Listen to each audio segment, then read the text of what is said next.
Hello, my name is Ben Crow, and I'm a software engineering major.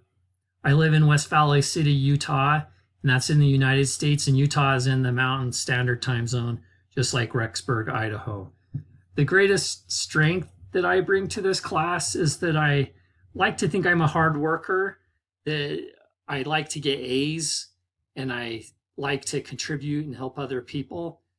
A lot of times, I like to try to make sure I get a program working or I get a puzzle figured out that we're asked to do, even if that means meeting with the tutor or TA for many hours during the week.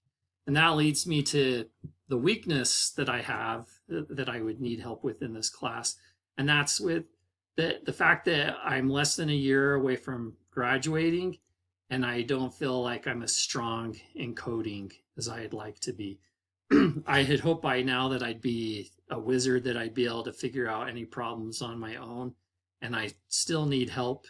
And so that is something I hope to improve in this class. Thanks, and I look forward to working with all of you.